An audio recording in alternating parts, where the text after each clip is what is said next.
만의 옛날 이야기로 시작을 해보겠습니다. Once upon a time, 옛날에 세 그루의 나무가 있었습니다.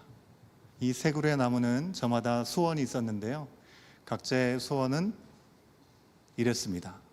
영상을 통해서 함께 확인해 보도록 하겠습니다. 새 나무의 소원 이야기를 아시나요? 이야기는 다음과 같습니다.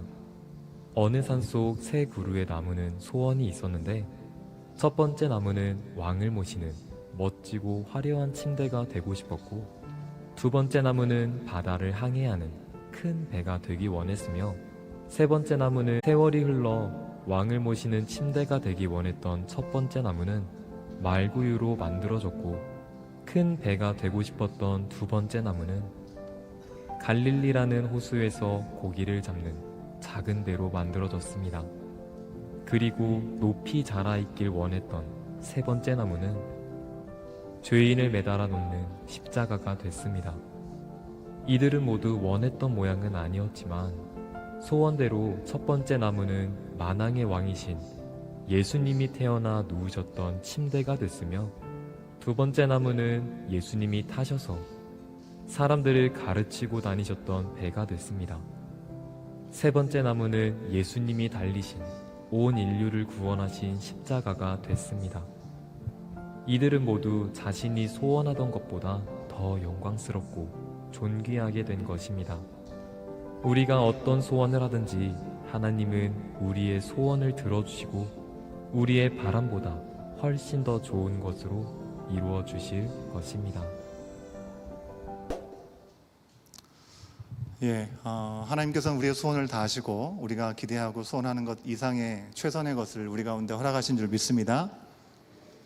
원작에서의 책에서는요, 조금 다른 부분이 있습니다. 여러분, 첫 번째 나무는 뭐가 되기 원했다고 했죠? 왕의 침대가 되기 원했다라고 얘기를 하고 있는데요, 책 속에서의 첫 번째 나무는 사람들이 가장 고귀한 것을 넣어 놓을 수 있는 보물상자가 되기를 원했다라고 소원을 이야기하고 있습니다. 조금 전에 본 영상대로 결국 각자가 원하는 모습의 꿈을 이루지 못했지만 그것 이상의 놀라운 열매를 맺게 되는 내용들을 우리가 확인했습니다. 첫 번째, 말구유가 되었죠. 영상에서는 왕의 침대가 되지 못했습니다. 그죠? 그리고 보물상자도 되지 못한 것 같습니다. 하지만 마구간에 있는 말에게 여물을 줄 수 있는 말밥통, 말구야가 됐지만, 예수님께서 태어나시고 머무셨던 그 마구간에 세상에서 가장 보물인 예수님, 아기 예수님이 누이셨기에 바로 최고의 보물상자가 될 수 있었던 것입니다. 여러분, 이 새 나무의 이야기를 우리가 들으면서 우리 저마다도 각자 되고 싶은 것, 또 꿈꾸는 것이 분명히 있으실 것입니다. 정말 그 꿈이 간절하게 이루어지기를 기도하면서 우리가 최선을 다해서 또 이 인생의 길을 달려갑니다. 하지만 때로 우리가 원하는 대로 그 일들이 진행되지 않을 때가 많죠. 그래서 실패한 것 같고 또 낙심할 수밖에 없고 속상할 때가 너무나 더 많이 있습니다. 특히 우리 이민 생활을 하고 있는 이 자리에 앉아 계신 우리 이민 1세대 같은 경우는 한국에서 얼마나 또 입시 지옥입니까? 그죠? 입시 지옥을 뚫고 대학에 가서 또 졸업을 하고 또 치열한 경쟁 속에서 직장에 취직하고 또 일터에서 어느 정도 안정된 삶을 살다가 이곳에 오신 분들도 아마 있으실 건데요.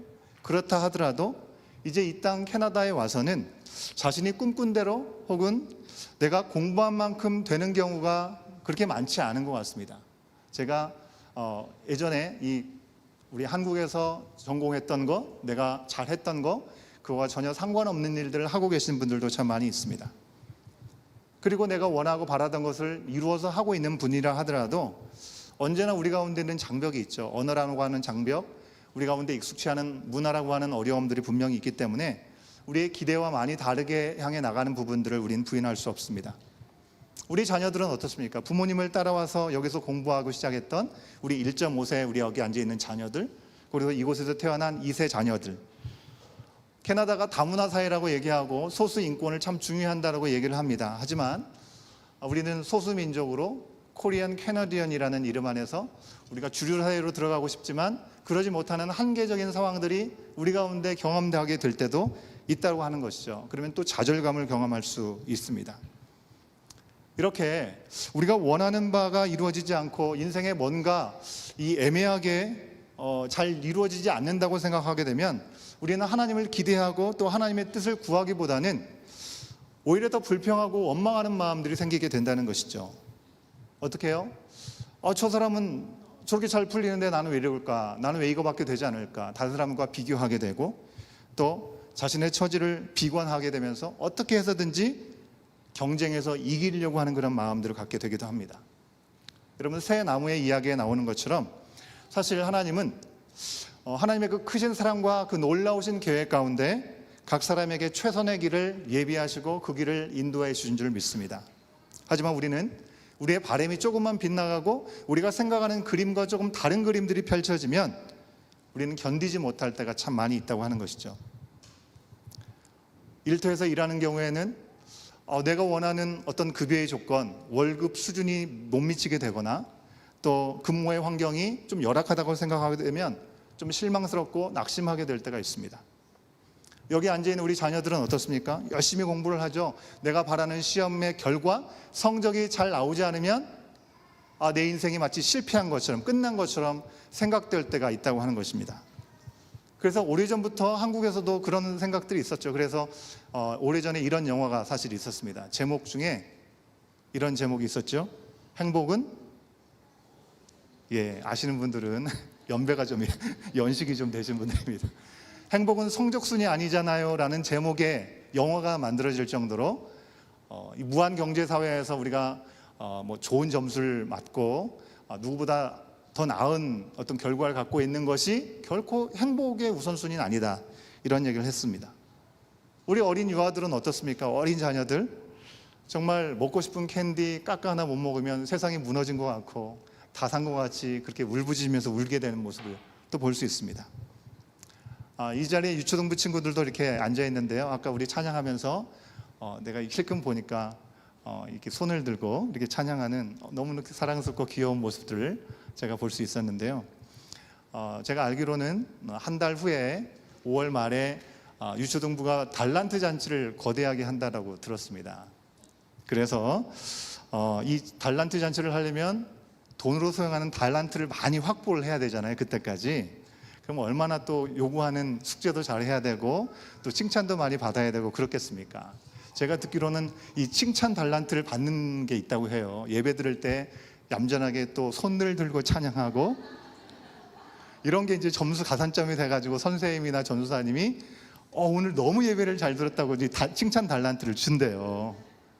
근데 내가 열심히 손을 들고 찬양했는데 날 안 봐줘가지고 그 칭찬 달란트를 받지 못하면 내가 오늘 열심히 찬양했는데 라고 얘기했을 때 하나님은 너의 중심을 보고 계신다 라고 얘기한들 그것이 마음속에 위로가 되지 않는다는 겁니다. 중요한 거는 칭찬 달란트이기 때문에 그런 거죠. 여러분, 지난 한 주간에 우리가 묵상 말씀 앞에서 우리는 자기의 소원대로 자기의 기대대로 그 모든 걸 채우려고 모세에게 도전장을 내었던 사람들을 만났습니다. 그 사람들은 고라, 다단, 그리고 아비람, 온이라고 하는 일당의 사람들이었습니다. 하필 이름이 온이라는 사람도 여기 있네요. 좀 찝찝하네요. 우리 교회가 이름이 온인데 악역이기 때문에 그렇습니다. 아무튼 이 반역의 주도자였던 고라라고 하는 사람은 레위의 증손자였습니다. 이 고라의 할아버지가 우리가 민수기 앞부분에서 많이 등장했던 성막을 세우고 거기서 일을 하는데 많이 등장했던 바로 고앗이라고 하는 사람인데요. 그 외에 편을 먹었던 다단과 아비람과 온은 르우벤 지파에 속해 있는 자손들이었다고 하는 겁니다. 즉 고앗은 모세와 같은 지파인 것이고요. 이미 하나님의 예배를 담당하는 것이고 거룩한 직책을 맡았던 사람들이죠. 바로 레위 지파에 속한 사람이 이 고앗이라고 하는 사람, 그리고 그의 자손이었던 고라라고 하는 것입니다. 고라는 이미 하나님의 거룩한 일에 쓰임받고 있었음에도 불구하고 거기에 만족스럽지 않았던 것 같습니다. 아니, 나랑 별 다를 것이 없는 모세는 같은 지파인데 온 이스라엘을 다스리는 인도자가 되고 하나님의 말씀을 전하고 있고 그의 형인 또 같은 지파인 아론은 또 어떤가? 같은 레위 지파인데 아론의 가족들만 제사장의 역할을 하면서 가장 거룩한 일들을 하나님 앞에서 감당하고 있는 걸 보면서, 아니 우리도 같은 레위 지파로 성막을 움직이고 운반하고 그것을 정리하는 일을 하고 있는데 우리 뭔가 많이 뒤처지는 것 같고, 그 모세와 아론을 볼 때, 그 가족들을 볼 때 이 고라는 좀 눈꼴이 시려가지고 볼 수 없었던 것 같습니다. 자기 같은 다른 레위 사람들 분명히 성막을 관리하고 운반하는 일을 하는데 더 힘든 일을 더 하는 것 같고, 뭔가 리더십이라는 느낌이 좀 들지 않고 허드렛 일만 하고 있는 것 같은 생각이 들었던 것 같습니다. 자, 그럼 다른 사람들, 루벤의 자손이라고 했죠? 그 사람들은 어떻습니까? 보세요. 야곱의 첫째 아들 루벤의 후손들입니다. 여러분, 당시에는 장자가 아주 중요한 권한을 가지고 있었던 것이죠. 우리가 장자의 후손인데 우리 가운데 특권이 있어야 되는데 뭔가 불편한 마음, 뭔가 이렇게 드러나야 되는데 그러지 않은 그런 모습 때문에 불편한 마음이 들을 수 있었겠죠.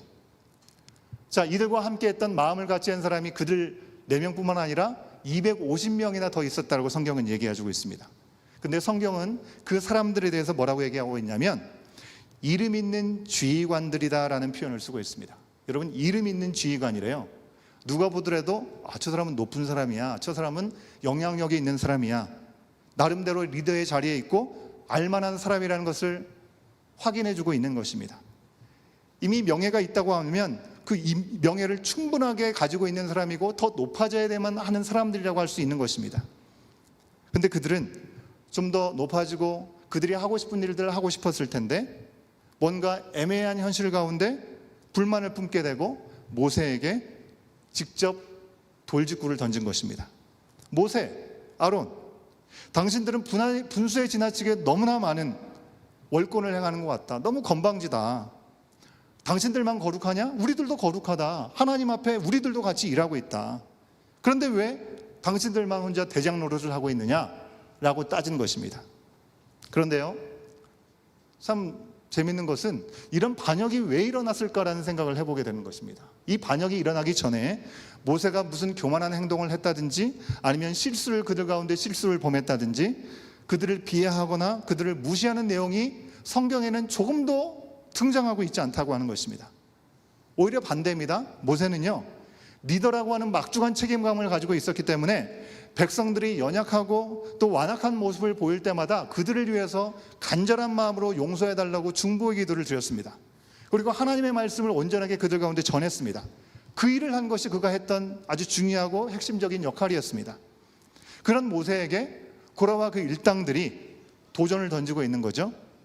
만약 모세가 요즘 시대 사람이었다고 한다면 그냥 짧게 이렇게 얘기하지 않았을까요? 갑자기? 그랬을 것 같습니다. 뜬금없지 않습니까? 하지만 모세는 남달랐던 것 같아요. 모세는 엎드립니다. 그 많은 사람들의 위협 앞에 굴복하느라고 엎드리는 것이 아니고 하나님께 기도한 것입니다. 왜요? 이어지는 모세의 표현을 보면 굴복하는 모습과는 좀 거리가 먼 행동을 하고 있기 때문에 그렇습니다. 모세는 잠시나마 엎드려서 하나님께 기도하고 자신의 모습을 돌아보고 이 어려운 상황을 어떻게 지혜롭게 풀어가야 될지 하나님께 지혜를 구하고 있었던 것 같습니다. 모세는 조금도 물러서지 않고 당황하지 않고 당당하게 맞붙어서 이야기를 합니다. 자, 좋다. 그러면 더 미룰 것도 없이 내일 고라와 일당들이 갖고 있는 각 향로들을 갖고 와서 불을 피워서 누가 하나님께 택한 사람인지 한번 확인해 보자, 판가름을 해보자 라고 이야기를 했습니다. 그러면서 고라와 그와 함께한 온 레위 사람들을 책망한 것입니다. 그들을 어떻게든지 구슬려 가지고 위로하려고 한 것이 아니라 있는 모습 그대로 책망했습니다. 함께 확인해 볼까요? 민수기 16장 9절과 10절에 있는 말씀 우리가 함께 같이 읽어보도록 하겠습니다. 함께 읽습니다. 시작. 이스라엘의 하나님이 이스라엘 회중에서 너희를 구별하여 자기에게 가까이 하게 하사 여호와의 성막에서 봉사하게 하시며 회중 앞에 서서 그들을 대신하여 섬기게 하심이 너희에게 작은 일이겠느냐? 시작. 하나님이 너와 내 모든 형제 레위 자손으로 너와 함께 가까이 오게 하셨거늘 너희가 오히려 제사장의 직분을 구하느냐? 여러분, 우리도 주님 안에서 부름을 받고 또 이 공동체 안에서 우리 가운데 허락하신 자리에서 섬기고 있습니다. 근데 우리가 부르심을 받고 섬기는 가운데 때로 내 욕심, 또 내 기대와 다른 어떤 역할 때문에 뭔가 시기하는 마음이 생기고 원망하고 불평하는 마음들이 생길 때가 우리 가운데도 있지 않습니까? 여러분, 그건 당연한 겁니다. 왜냐하면 우리가 연약한 사람이고 죄된 존재이기 때문에 그렇습니다. 하지만 그 불만이 불평이 되고 하나님께서 세우신 영적인 리더십을 불신하는 것은 바로 점점 그 원망과 불신들이 자라서 하나님 앞에 불순종하는 결과로 나타나게 된다고 하는 것입니다. 그렇게 되면 그 여파는 정말 걷잡을 수가 없게 된다고 하는 것이죠. 여러분, 우리가 너무나 자주 하나님의 기쁜 뜻, 하나님의 대의를 모르고 우리의 작은 생각 때문에 그리고 우리의 기대대로 내가 원하는 그 자리에서 높아지기를 원할 때가 있죠. 예수님의 제자들도 그러지 않았습니까? 예수님과 3년 동안 동거동록하면서 예수님께서 십자가의 길을 가신다고 얘기했을 때 그 길이 무슨 일인지 몰랐던 것 같아요. 근데 제자들이 보기에 많은 무리들이 따르니까 뭔가 한 자리 분명히 하실 것이다. 제자들이 생각했던 건 뭐예요? 예수님께서 가시는 길이 무엇인가에 대한 분명히 알고자 하는 그런 마음보다는 겉으로 드러나는 모습으로 각자 저마다의 기대를 가지고 나는 하나님의 오른손, 나는 하나님의 왼손 할 거야. 그러면서 누가 서로 크냐라고 다투기 시작했던 것을 우리의 말씀을 통해서 확인한 바가 있습니다. 그뿐입니까? 예수님께서 뿔뿔이 흩어졌던 제자들에게 다시 찾아오시죠. 부활하신 몸으로. 그리고 제자들에게 오셔서 너희가 나를 사랑하느냐라고, 너가 나를 사랑하느냐라고 베드로에게 3번 물으시고 네가 내 양을 먹이고 내 양을 치라라고 3번 또한 말씀하셨습니다. 그리고 나서 베드로에게 뭐라고 얘기하십니까? 그가 마지막에 맞을 순교당할 죽음의 길에 대해서 간단하게 언급을 하시죠. 그러면 두렵고 떨림으로 내가 그 길을 겸손하고 가겠다라는 결심이 있으면 좋겠는데 베드로는 그러지 않아요. 바로 이어서 그러면 죄는 어떻게 됩니까? 라고 물었던 거죠. 예수님께서 사랑하신 것처럼 보여지는 도대체 죄는 어떻게 앞으로 저 제자는 어떻게 되는 것입니까? 라고 물었을 때 너는 네 길이나 잘 가라. 예수님 말씀하셨던 걸 우리는 확인할 수 있습니다. 여러분, 아무튼 고라 일당은요 자기의 욕망과 비뚤어진 기대를 채우려고 모세와 아론에게 도전을 했습니다. 근데 충격적인 사실은요 다음날 온 회중이 고라의 일당의 편에 섰다고 하는 것입니다. 그들은 아마도 약자 코스프레를 좀 했던 것 같아요. 강자라고 생각하고 기득권자라고 생각했던 모세와 아론, 그들에게 도전하고 싶었던 것 같습니다. 광야를 지나면서 소소하게 얼마나 많은 불평과 불만들이 쌓였겠습니까? 크게 불만을 품었던 모든 불평들이 응축되어 가고 있었겠죠. 고라의 도전이 도화선이 되어서 온 회중은 이제 모세와 아론을 정면 대치하고 있게 된 것입니다. 그런 그들을 보신 하나님의 마음은 어떠셨을까요? 하나님의 솔루션은요 의외로 아주 심플하고 그리고 엄격한 것을 볼 수가 있습니다. 모세야, 아론아, 회중들을 다 모아라. 회중들을 떠나라.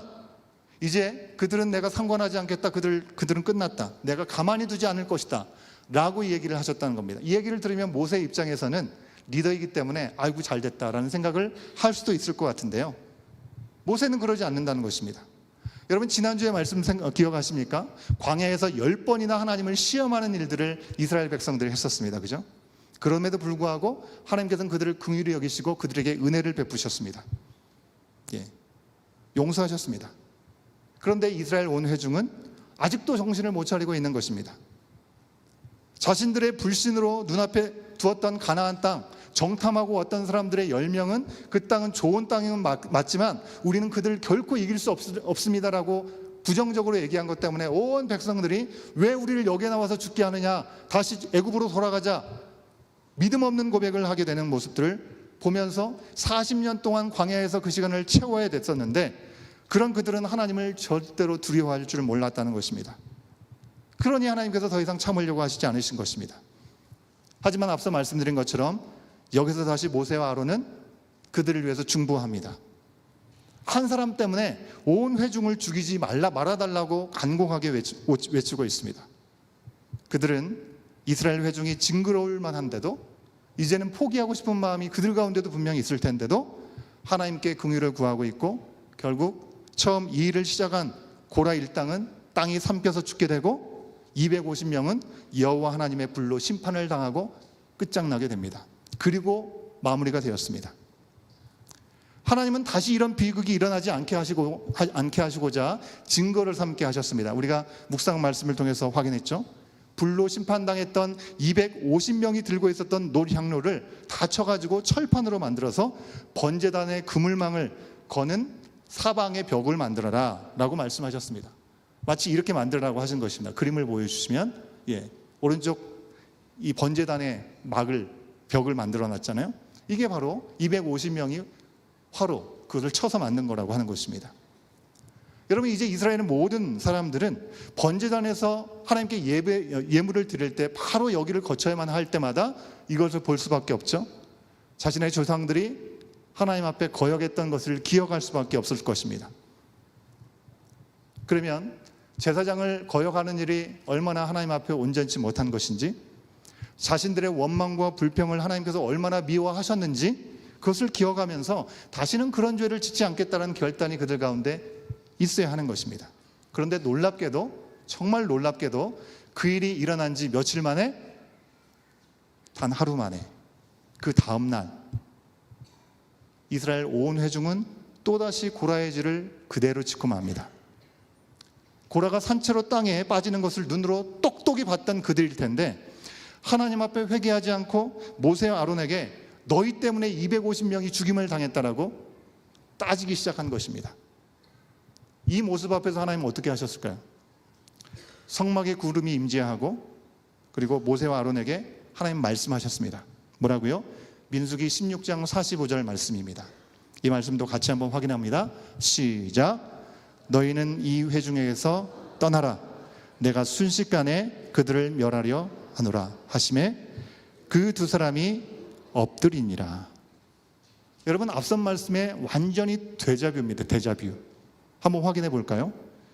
16장 21절과 22절 상반절 말씀, 방금 전에 읽었던 말씀을 생각하면서 함께 다시 보겠습니다. 시작. 너희는 이 회중에게서 떠나라. 내가 순식간에 그들을 멸하려 하노라. 그 두 사람이 엎드려 이르되. 바로 어제입니다.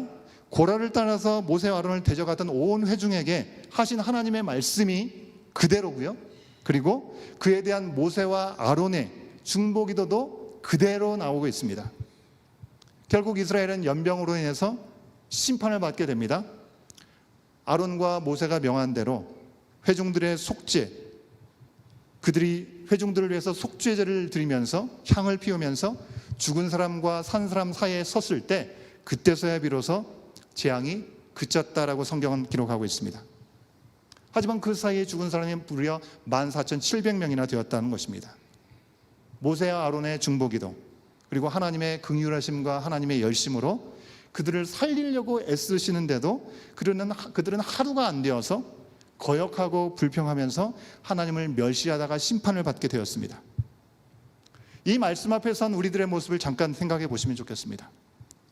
우리는 불과 3주 전에 예수님께서 십자가에서 돌아가시고 부활 승리하시고 우리 가운데 산소망이 되셨음을 함께 기쁨으로 고백했습니다.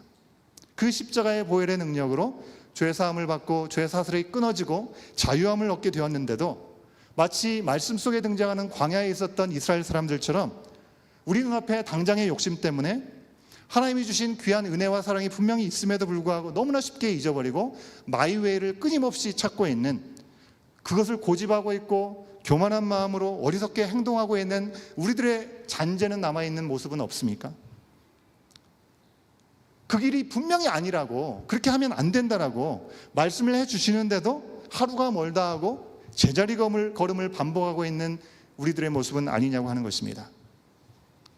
여러분, 멀리 갈 것도 없죠. 주일 예배 이 시간에 정말 하나님의 은혜를 사모하고 결심과 결단을 하고 예배를 마치고 문을 밖에 나가는 그 순간 이후부터 그 은혜가 순간적으로 사라져버리는 경험들을 하게 될 때가 얼마나 많이 있습니까? 그렇죠? 새벽 온라인 큐티를 하고 집문을 나서자마자 그 이후로부터 말씀 앞에 하나님 중심으로 살려고 했던 우리들의 마음이, 그 결단이 순간적으로 사라져버리고 나의 욕망과 나의 기대와 또 세상의 유혹 앞에 이끌려 살고 있는 우리들의 모습은 혹시 남아있지 않습니까? 여러분, 우리가 한 번 불평하는 것 같지만 이 불평 안에는 얼마나 많은 불신과 또한 불만이 담겨 있습니까? 이제 오늘 말씀해 보면요, 이스라엘이 징계받은 그 이후의 이야기가 어떻게 펼쳐지고 있는지를 볼 수가 있습니다. 하나님은 이스라엘 각 지파가 12지팡이를 가져와라 라고 말씀하셨습니다. 그리고 거기에 각 리더의 이름을 쓰게 하셨습니다. 여기서 12지파는요, 레위를 제외하고 원래는 요셉의 두 아들을 한 지파씩 세우셨죠. 므낫세와 에브라임 지파를 세우셨는데 이 요셉의 아들의 지파를 계수하지 않고 요셉 지파는 그냥 요셉의 이름을 쓰게 하셨고, 레위 지파의 이름을 아론을 쓰게 하신 것입니다. 그래서 아까 그림을 통해서 보신 것처럼 여호와의 언약궤가 있는 그 앞에 12지파의 대표되는 이름을 쓰고 지팡이를 그곳에 놓게 하신 것입니다. 그리고 그 가운데 하나님께서 택하시고 하나님께서 세우신 사람의 지팡이에 꽃이 피고 열매가 맺을 것을 확인시켜 주셨습니다. 여러분, 이것이 가능한 일입니까? 완전히 불가능한 일이죠. 뿌리로부터 영양 공급을 받아야 뭔가 열매가 피고 꽃이 피고 열매가 맺어지는 건데 그게 전혀 없습니다. 그런데 꽃이 핀 겁니다. 살구 열매가 맺힌 것입니다. 누구 거에만요? 아론의 지팡이에만 그런 결과물이 나타나게 된 것입니다. 여러분, 이 지팡이라는 말이 재밌게도 지파라는 그런 뜻도 있다고 합니다. 결국 지팡이는 각 지파를 상징하는 거라고 하는 것이죠.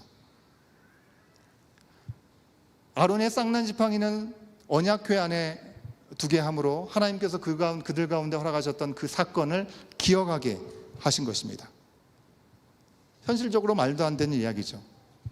그런데 그 일이 일어난 것입니다.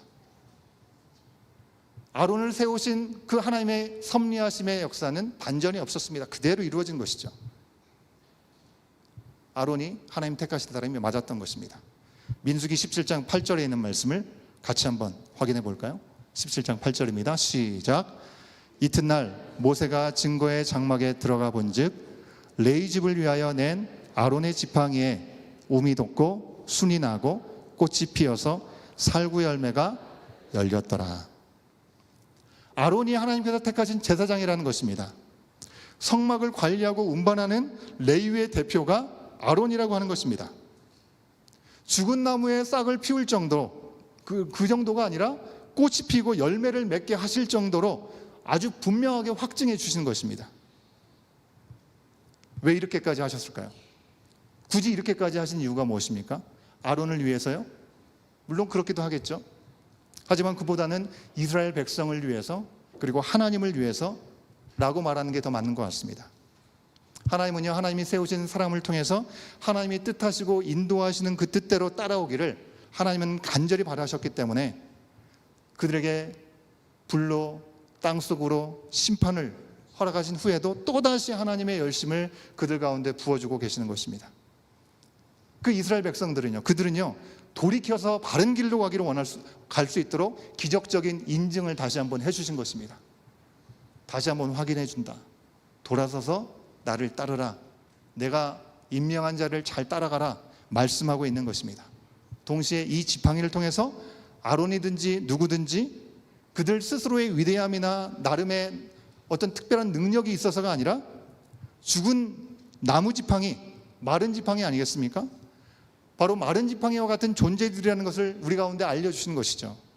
아론이나 모세나 그 누구도 스스로 생명이 없고 아무 열매도 없을 수 없지만 하나님께서 부르시고 세우신 사람에게는 그러한 능력이 나타날 수 있다는 것을 보여주고 계시는 것입니다. 결국 하나님께서 세우신 리더들을 따르는 것은 하나님을 따르는 것이고 가장 좋은 길이라는 결론을 말씀해주고 계시는 것입니다. 찬양팀은 나오시면 좋겠습니다. 사랑하는 여러분, 우리는 결코 우리 자신의 위대함 때문에 우리가 택함을 받아서 쓰임받고 있는 것이 아닙니다. 정말 마른 막대기와 같은 나를 통하여, 우리를 통해서 영광받기 원하시는 하나님의 완전한 계획, 그 완전한 계획을 위해서 지금도 오래 참으시면서 끊임없이 우리를 이끌어주신 하나님의 열심, 그 하나님의 인도하심이 있기 때문에 우리는 오늘 지금 이 자리에 있는 줄로 믿습니다. 여러분, 이 사실을 우리가 분명하게 기억하면서 마른 막대기 같은 우리들이 우리 스스로의 욕망과 어떤 기대를 따르지 않고 하나님의 손 앞에 우리 자신을 내어 맡겨드리면서 말씀하여 주시옵소서, 성령님 나와 함께하여 주시옵소서 이끌어 주시기를 믿음으로 구하며 나아갈 때, 여전히 황폐한 시대고 소망이 없는 이 세대 가운데 우리는 살아가고 있지만 우리가 서 있는 바로 그곳에 하나님의 꽃이 피고 열매가 맺어지는 은혜가 허락될 줄로 믿습니다. 그 은혜를 우리가 사모하면서 주님의 은혜 이 시간에도 우리 가운데 충만히 부어 주시옵시고 채워지게 하여 주시옵소서.